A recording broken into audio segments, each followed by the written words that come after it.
Se oggi fossi ancora consigliere regionale avrei votato a favore di questa proposta di legge. Penso che abbia detto giusto il presidente Zaia e che abbiano detto correttamente i consiglieri regionali di opposizione, di centrosinistra, che in questi giorni hanno detto che si tratta di dare applicazione tra l'altro ad una sentenza e che si va nella direzione di dare la libertà alle persone di scegliere la propria vita. Su questo tema delicato che ha spaccato il Consiglio regionale Veneto, l'opinione dell'ex capogruppo del PD che ha dato le dimissioni per poter fare il sindaco è quella che abbiamo raccolto con maggiore frequenza tra i cittadini questa mattina in centro. Io sono favorevole al 100%, perché non serve soffrire su un letto per anni.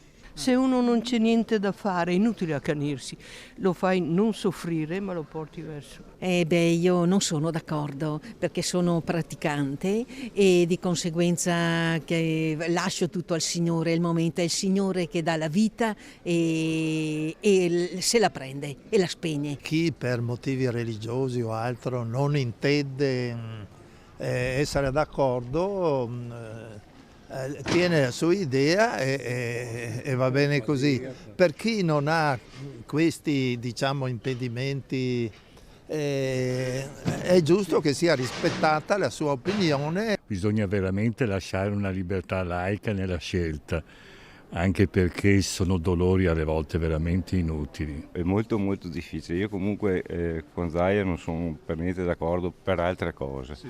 Su questo? Su questo le dico, ho grossi dubbi. Bisogna valutare caso per caso, non si può fare di tutta un'erba un fascio, però ovviamente dobbiamo cercare di avere un'apertura mentale che ci permetta di capire obiettivamente che cosa si può fare. Se si rende conto, se arriva al tal punto ed è cosciente ovviamente, che la situazione è quella, che possa decidere tranquillamente di cosa fare della propria vita. Se è cosciente debba avere il diritto, debba essere garantito il diritto di poter scegliere con le procedure ovviamente giuste.